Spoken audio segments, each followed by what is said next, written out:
आनंद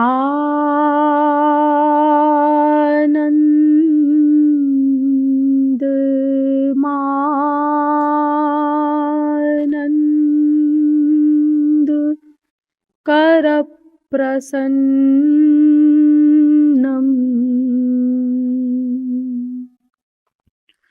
प्रेम स्वरूपम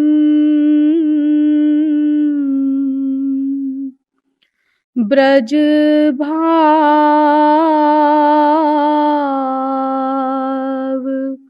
युक्तम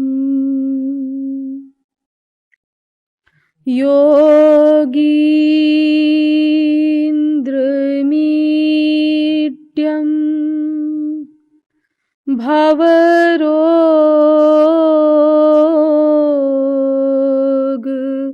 वैद्यम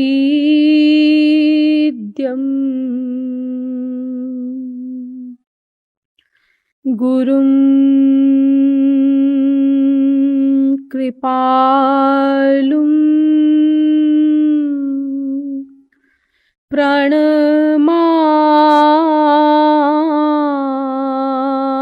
प्रणमामि नित्यम्।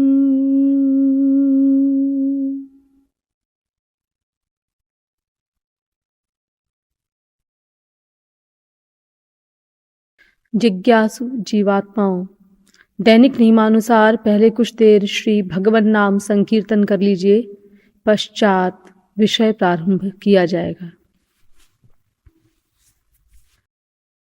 भजो गिरिधर गोविंद गोपाला,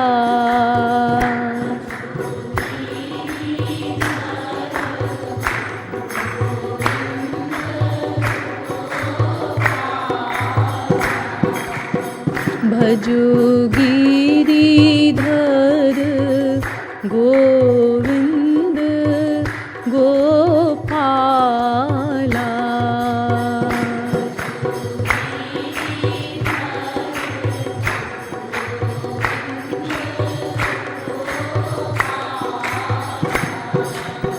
भजो गिरिधर गोविंद गोपाला,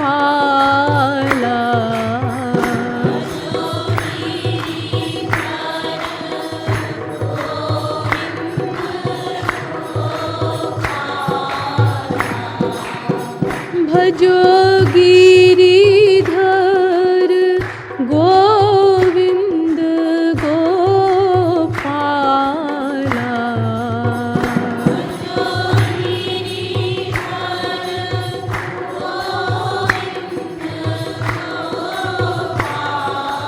भजो गिरिधर गोविंद गोपाला,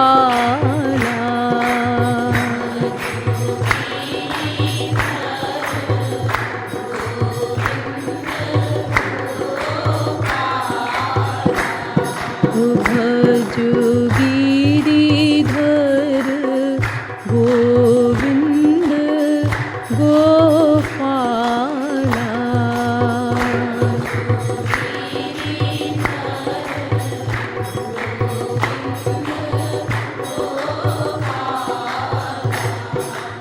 बोलिए वृंदावन बिहारी लाल की, श्रीमद् सद्गुरु सरकार की। अब आप लोग कृपया सावधान होकर बैठ जाएं। अब तक आप लोगों को यह बताया गया कि विश्व का प्राणी मात्र एकमात्र आनंद ही चाहता है और उसी आनंद की प्राप्ति के हेतु ही अनादिकाल से अनवरत प्रयत्नशील भी है, किंतु अद्यावधि आनंद का लवलेश भी प्राप्त न हो सका। शास्त्रों वेदों ने बताया कि एकमात्र भगवान को प्राप्त करके ही वास्तविक आनंद की प्राप्ति संभव है, क्योंकि आनंद ईश्वर का ही पर्यायवाची है और ईश्वर को प्राप्त करने के लिए सर्वप्रथम ईश्वर को जानना होगा। अतएव हम शास्त्रों वेदों में गए किंतु वहां से पता चला कि ईश्वर महानतम बुद्धिमानों की बुद्धि से भी अज्ञेय है। लेकिन ये सुनने के बाद जब हम निराश हुए कि जब महानतम बुद्धिमान भी भगवान को नहीं जान सकते तो हम कैसे जान सकेंगे, तब शास्त्रों वेदों ने कहा कि भगवान को जाना जा सकता है। अपनी बुद्धि के द्वारा नहीं जाना जा सकता, चाहे वो कितनी ही बड़ी बुद्धि हो, लेकिन अगर भगवान किसी जीव पर कृपा कर दें और कृपा द्वारा अपनी अचिंत्य अलौकिक दिव्य महाशक्ति प्रदान कर दें, तो ऐसा सौभाग्यशाली जीव भगवान को जान सकता है, देख सकता है, अनंत काल के लिए उनको प्राप्त करके माला माल हो सकता है। लेकिन पश्चात शास्त्रों वेदों ने बताया कि भगवान की कृपा शरणागति से ही होगी और शरणागति मन को ही करनी है, किंतु मन अनादिकाल से संसार में आसक्त है। इसीलिए जब तक मन संसार से विरक्त न होगा तब तक ईश्वर के शरणापन्न नहीं हो सकता।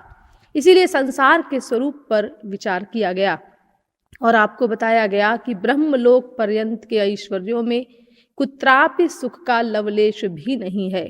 जो व्यक्ति जिस वस्तु में जितनी मात्रा का सुख मान लेता है, अपना ही माना हुआ उतनी ही मात्रा का सुख उसको उस वस्तु या व्यक्ति से मिलता है और उसको ऐसा भ्रम होता है कि अमुक वस्तु या व्यक्ति में सुख है। इसी प्रकार संसार में दुख भी नहीं है, ये भी आपको बताया गया। हम जिस वस्तु में जितनी मात्रा का सुख मान लेते हैं, उस वस्तु के वियोग में, उसके नष्ट हो जाने पर, उसके अभाव में हमें ठीक उतनी ही मात्रा का दुख भी मिलता है जितना हमने उसमें सुख माना था। अगर हम किसी वस्तु में सुख नहीं मानते तो उसके अभाव में हमको दुख की अनुभूति भी नहीं होती। ये हमारा प्रत्यक्ष अनुभव है। इस प्रकार संसार में न सुख है न दुख है। ये ज्ञान जब बुद्धि में परिपक्व हो जाएगा तो हमारा मन संसार से राग द्वेष रहित हो जाएगा, विरक्त हो जाएगा, खाली हो जाएगा। लेकिन इस प्रकार विरक्त होने के बाद भी किसी मध्यस्थ की आवश्यकता पड़ेगी और उस मध्यस्थ का नाम है महापुरुष। अतएव महापुरुष तत्व पर भी विचार किया गया और आपको ये बताया गया कि महापुरुष और भगवान, इनके विषय में हमारे यहाँ शास्त्रों वेदों में 3 प्रकार की बातें कही जाती हैं। एक और शास्त्रवेद कहते हैं कि भगवान बड़ा है और महापुरुष छोटा है। दूसरी ओर कहते हैं कि महापुरुष बड़ा है, भगवान छोटा है। और तीसरी बात कहते हैं कि महापुरुष और भगवान ये दोनों बराबर हैं। तो ये तीनों ही सिद्धांत ठीक हैं, ये मैंने आपके समक्ष सिद्ध किया था। लेकिन फिर ये भी बताया था कि वास्तव में एक चौथी बात है, चौथा सिद्धांत है, वो ठीक है। लेकिन तब से आप लोग परेशान हैं कि भाई चौथी बात क्या हो सकती है, क्योंकि जब 2 पर्सनैलिटीज के बारे में बताया जा रहा है, महापुरुष और भगवान, तो 2 के बारे में 3 ही संभावना हो सकती है। या तो महापुरुष बड़ा होगा, भगवान छोटा, या तो भगवान बड़ा होगा, महापुरुष छोटा, और या तो दोनों बराबर होंगे। चौथी बात क्या हो सकती है? लेकिन चौथी बात है, मैं आपको जब बताऊंगी तो आप लोग भी उसको स्वीकार करेंगे। तो अब मैं वो चौथी बात आपको बताने जा रही हूं महापुरुष और भगवान के विषय में, और उसके लिए आपको महात्मा की वैदिक परिभाषा समझनी होगी। वेद के अनुसार महात्मा कहते किसको हैं? बहुत इंपॉर्टेंट विषय है आज का। आप लोग एक एक शब्द बहुत ध्यान से सुनेंगे।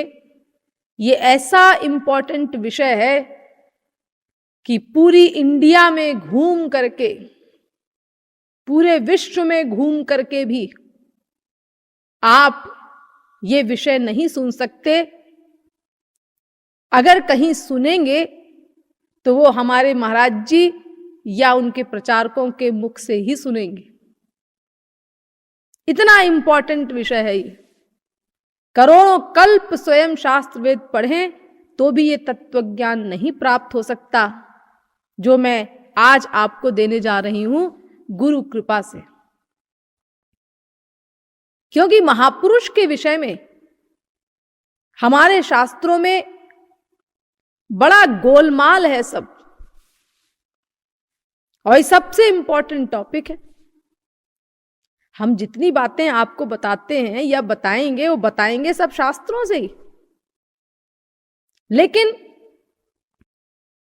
कोई बात किसी शास्त्र में लिखी है, कोई बात किसी शास्त्र में लिखी है, तो उन सब शास्त्रों वेदों से चुन चुन करके उन बातों को उसको इकट्ठा किया है श्री महाराज जी ने, और हमें इस रूप में पढ़ाया है कि हम आपको बताएं तो महापुरुष संबंधी जितनी शंकाएं हैं उनका शास्त्र सम्मत समाधान हो जाए सुंदर ढंग से।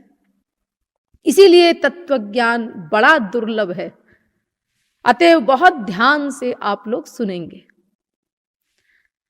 हाँ, तो महात्मा के विषय में वेद के अनुसार समझो। वेद कहता है इंद्रियेभ्य परा ह्यर्था अर्थेभ्यश्च परम मनः मनसस्तु परा बुद्धिर्बुद्धेरात्मा महान परः महतः परम अव्यक्तम् अव्यक्तात् पुरुषः परः पुरुषान्न परम किंचित सा काष्ठा सा परागतिः। कठोपनिषद पहले अध्याय की 3री वल्ली का 10वां मंत्र एवं 11वां मंत्र। और यही फिलॉसफी गीता में भी है। इंद्रियाणि पराण्याहुरिन्द्रियेभ्यः परम मनः मनसस्तु परा बुद्धिर्यो बुद्धेः परतस्तु सः। 3रे अध्याय का 42वां श्लोक। अर्थात इंद्रियों से परे मन, मन से परे बुद्धि, बुद्धि से परे जीवात्मा, जीवात्मा से परे माया, माया से परे ईश्वर। अब ऊपर से ले लीजिए, ईश्वर के अंडर में माया, माया के अंडर में जीव, जीव के अंडर में बुद्धि, बुद्धि के अंडर में मन, मन के अंडर में इंद्रियां, इंद्रियों के अंडर में समस्त जगत। यानी ये जीव माया के अंडर में है और माया भगवान के अंडर में है। बाकी चीजों को निकाल दीजिए, इंद्रिय मन बुद्धि को पृथक कर दीजिए, केवल 3 को लीजिए, जीवात्मा, माया और भगवान। तो इनकी पोजीशन क्या है? जीवात्मा के ऊपर माया, माया के ऊपर भगवान। यानी माया भगवान के अंडर में और माया के अंडर में जीव।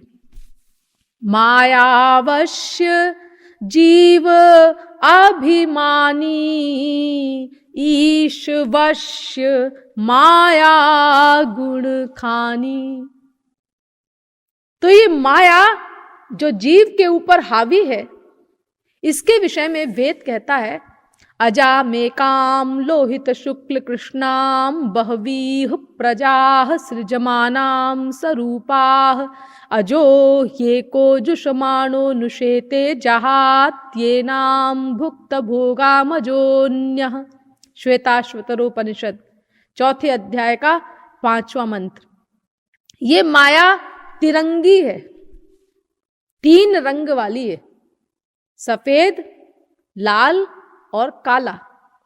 सफेद माया सत्वगुणी माया, लाल माया रजोगुणी माया, और काला रंग जो माया का, ये तमोगुण का प्रतीक है। तो सत्वगुणी, रजोगुणी, तमोगुणी, ये 3 गुण वाली तिरंगी माया का आधिपत्य जीव के ऊपर है। तो जीव भी तिरंगा हो गया। तिरंगी माया की लाइट पड़ी जीव के ऊपर तो जीव तिरंगा हो गया। अब जीव की लाइट पड़ी बुद्धि के ऊपर तो बुद्धि जड़ थी, चेतन हो गई, वो भी तिरंगी हो गई। बुद्धि की लाइट पड़ी मन के ऊपर, मन भी तिरंगा हो गया। और मन की लाइट पड़ी इंद्रियों पर, इंद्रियां भी तिरंगी हो गई। इंद्रियों की लाइट पड़ी समस्त जगत पर तो सारा संसार तिरंगा। यही हम देखते हैं, यही हम सुनते हैं, यही हम सूंघते हैं, यही हम सोचते हैं, यही जानते हैं। इस प्रकार हमारे भीतर का संपूर्ण प्रपंच त्रिगुणात्मक हुआ। अब ये जो माया है, इसके विषय में भगवान कहते हैं, समाने वृक्षे पुरुखो निमग्नो निशया शोचति मुह्यमानः जुष्टम यदा पश्यत्यन्यमीशमस्य महिमानमिति वीत शोकः। श्वेताश्वतरोपनिषद 4थे अध्याय का 7वां मंत्र। ए जीव, अगर तू मेरी शरण में आ जाए। देखो, जीवात्मा और परमात्मा नाम के दो पक्षी अंतःकरण में रहते हैं। ये हृदय जो है, ये निवास स्थान है दोनों का, जीवात्मा का भी परमात्मा का भी, और वो इस पोजीशन में रहते हैं, ये जीव और इसके पीठ की तरफ परमात्मा। यानी ये जीव पीठ किए हुए है परमात्मा की ओर। परमात्मा तो सन्मुख है, जीव को देख रहा है, लेकिन जीव ने पीठ कर रखी है परमात्मा की ओर, इसीलिए माया ने अधिकार कर रखा है। तो भगवान कहते हैं कि ए जीव, इस वेद मंत्र का अर्थ बता रही हूं, अगर तू किसी प्रकार मेरे सन्मुख हो जाए, लेफ्ट अबाउट टर्न हो जाए, राइट अबाउट टर्न हो जाए, किसी प्रकार मेरे सन्मुख हो जाए, तो मैं तत्काल 1 सेकंड के करोड़वें भाग के बाद नहीं, तत्काल माया को हटा दूंगा बीच में से। बस सन्मुख हो जा। येषां स एव भगवान दययेदनन्तः सर्वात्मनाश्रितपदो यदि निर्व्यलीकम् ते दुस्तरामतितरन्ति च देव मायां नैषां ममाह मिति धीः श्वशृगाल भक्षे। भागवत दूसरे स्कंद के 7वें अध्याय का 42वां श्लोक। गीता भी यही कहती है, दैवी ह्येषा गुणमयी मम माया दुरत्यया मामेव ये प्रपद्यन्ते मायामेतां तरन्ति ते। 7वें अध्याय का 14वां श्लोक। यानी जब जीव भगवान के शरणागत हो जाएगा, तो शरणागत होते ही भगवान माया को बीच से हटा देंगे। तो जो जीव भगवान के इस कानून को मान लेता है, उसके अनुसार प्रैक्टिकल कर लेता है, अर्थात भगवान के शरणागत हो जाता है।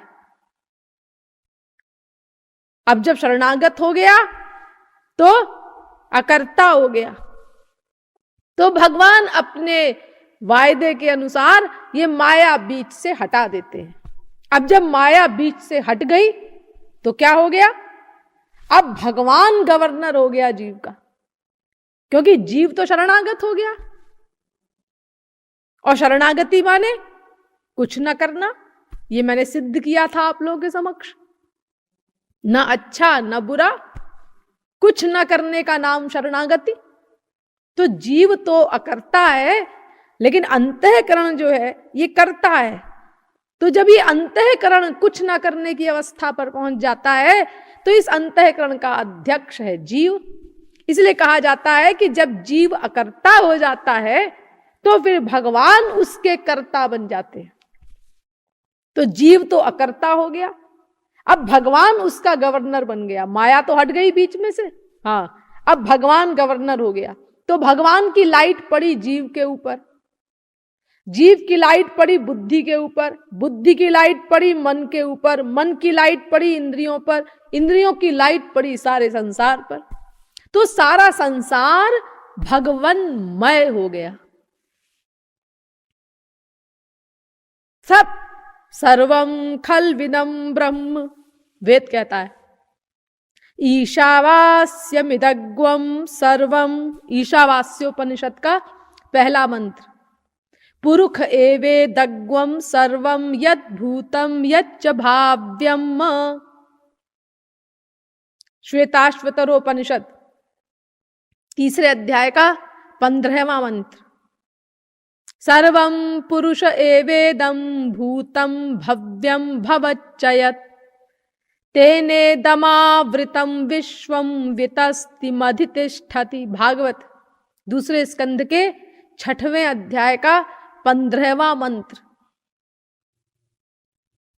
अर्थात सर्वत्र कण कण में अब उस महापुरुष को भगवान का दर्शन होता है। खम वायुमग्निम सलिलम महींच ज्योतिंषि सत्त्वानि दिशो द्रुमादीन् सरित समुद्रांश्च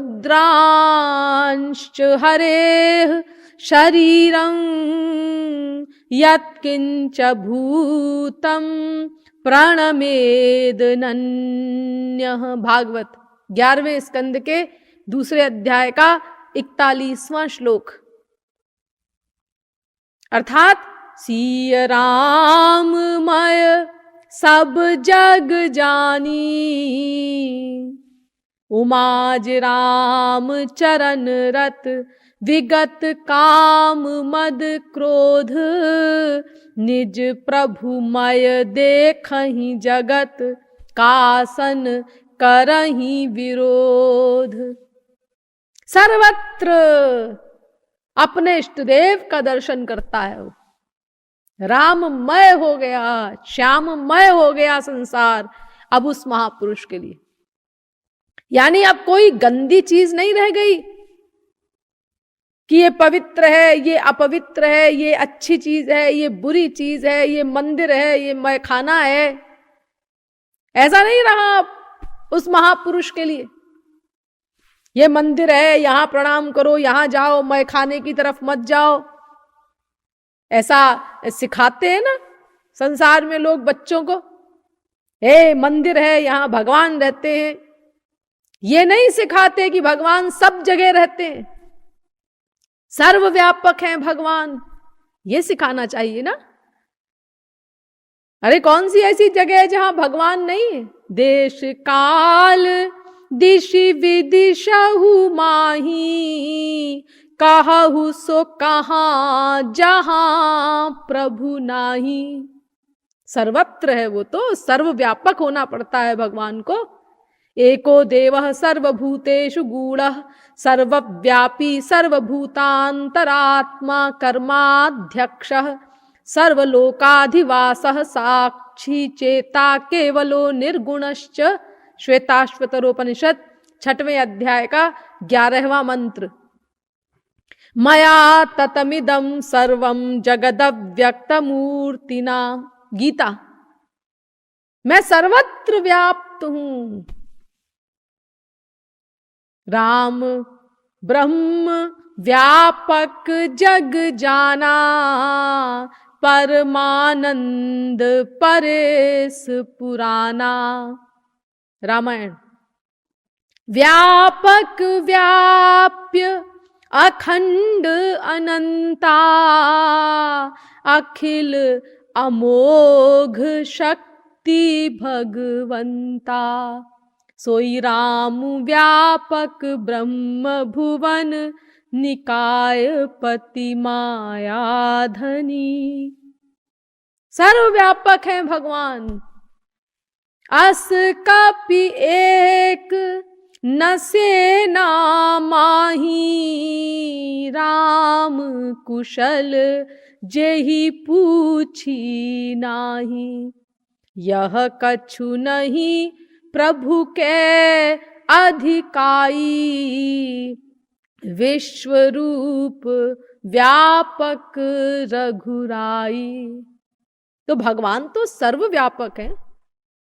और ऐसा भी नहीं कि कहीं ज्यादा है कहीं कम है, कि रसगुल्ले में तो इतने प्रतिशत चीनी है और कलाकंद में इतने प्रतिशत चीनी है। तो ऐसे ही भगवान यहाँ इतने % है मंदिर में, और गली में इतने % हैं, और बद्रीनाथ के मंदिर में इतने % हैं, और लेटरिन बाथरूम में बहुत कम % होगा या नहीं होगा। ऐसा नहीं होता। हरि व्यापक सर्वत्र समाना, प्रेम ते प्रगट होहि भगवाना। सर्वत्र समान रूप से व्याप्त है, कहीं कम ज्यादा नहीं। तो भगवान सर्वव्यापक है।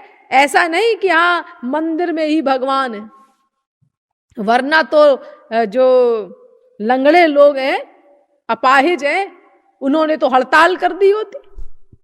आजकल हड़ताल का जमाना है ना, जिसको देखो वही हड़ताल करता है। तो लंगड़े लोगों ने भी हड़ताल कर दी होती भगवान के यहाँ कि भाई हम कैसे जाएं, हमारे पैर गड़बड़ है, तो हमको फ्री भगवत प्राप्ति कराई जाए। तो भगवान ने इसके लिए पहले से ही तैयारी कर ली। उन्होंने ऐसा कानून बनाया कि कोई हड़ताल कर ही ना सके। तुम क्यों गए मंदिर? क्या जरूरी था मंदिर जाना? अरे तो आप ही ने तो लिखा है, सब वेदों शास्त्रों में लिखा हुआ है कि आप मंदिर में रहते हैं, मंदिर में रहते हैं। अरे मंदिर में भी रहता हूं, लेकिन जो मंदिर में रहता हूं जिस रूप में जितने %, उसी प्रकार मैं सर्वत्र कण कण में व्याप्त हूं। ये तुमसे किसने कहा कि मैं मंदिर में ही रहता हूं? अरे हमारे बाप दादों ने हमको बताया कि शास्त्रों वेदों में लिखा है। अब तुम्हारे बाप दादे अगर तुमको उल्टा पलटा पढ़ा दें तो उसकी जिम्मेदारी भगवान और संत पे तो नहीं है, शास्त्र वेद और धर्म पर तो नहीं है। ये उल्टा पुल्टा पढ़ाने का ही तो परिणाम है कि हम लोग आवारा हो गए। जब मंदिर में जाते हैं तब तो थोड़ा सा फीलिंग होती है कि भगवान है, थोड़ा डर लगता है, और मंदिर से बाहर निकले कि निश्चिंत हो गए, अब कोई नहीं देख रहा है, करो मनमानी, करो अपराध, कौन देख रहा है। और बड़े बड़े अपना तिलक लगाएंगे, वैष्णव शैव शाक्तों के तिलक, चारों धाम की मार्चिंग करेंगे, और हालत इस प्रकार की है। भगवद वेद कहता है अस्तित्वोपलब्धव्य तत्व भावेन चोभयोः अस्तित्वोपलब्धस्य तत्व भावः प्रसीदति। जिस क्षण तुम ईश्वर को मान लोगे ईश्वर की परिभाषा से युक्त 100%, बस उसी क्षण तुमको भगवत प्राप्ति हो जाएगी, और कुछ नहीं करना है। अजी एकदम कैसे मान ले? अरे ठीक है, एकदम मत मानो, धीरे धीरे मानो, मानो तो प्रैक्टिस तो करो। महापुरुष लोग हमसे ऐसी आशा नहीं करते कि हाँ तत्व ज्ञान दिया और पता चल गया कि भगवान सर्वव्यापक है और हमने जान लिया तो हम तुरंत ध्रुव प्रहलाद और मीरा वगैरह बन जाएंगे। ऐसी आशा नहीं करते वो हम लोगों से, लेकिन प्रैक्टिस तो करनी चाहिए, तभी तो धीरे धीरे वहां पहुंचोगे तुम। और प्रैक्टिस करो, जो सुनते हो तत्व ज्ञान उसको अपने जीवन में उतारने की, प्रैक्टिकल उसके अनुसार प्रैक्टिस करने की कोशिश करो, अभ्यास करो, तो 1 महीने में कितना आगे बढ़ जाओ, करके देख लो। मैं जो यहां पर आप लोगों को साधना बताऊंगी, श्री महाराज जी की बताई हुई, वो चैलेंज के साथ बताऊंगी। ऐसा नहीं कि हाँ उसके बाद वो उसको करो, मरने के बाद उसका लाभ मिलेगा, उधार नहीं, तुरंत लाभ मिलेगा। अगर कोई वास्तविक महापुरुष साधना बताता है और हम उसको करते हैं तो उसका लाभ तुरंत मिलना चाहिए हमको। अगर हमको नहीं मिलता लाभ तो या तो वो साधना गलत है, या तो महापुरुष नहीं है, और या तो उसकी बताई हुई साधना के अनुसार आप करते नहीं। लेकिन जी हम तो करते हैं, हमारे गुरुजी ने तो हमको इतना बताया है 108 माला जप लिया करो। तो फिर वो गुरु नहीं है, वो महापुरुष नहीं है, वो धूर्त है, धोखा दे रहा है तुमको।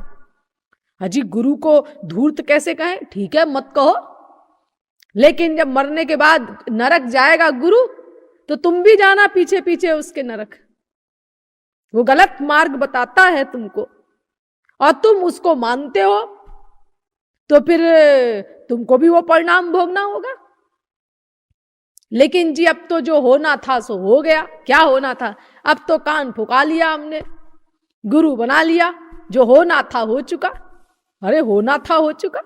तुम किसी डॉक्टर के पास इलाज करने के लिए जाते हो और डॉक्टर की दवा से फायदा नहीं हो रहा है, रोग बढ़ता जा रहा है, तो क्या तुम ये कहते हो अब तो जो होना था हो गया, अब तो इसी से इलाज कराना है? क्या ऐसा किसी ने कहा संसार में? नहीं जी। एक डॉक्टर के पास गए, उसकी दवा खाई हमने, फायदा नहीं हुआ, अरे डॉक्टर बेकार है।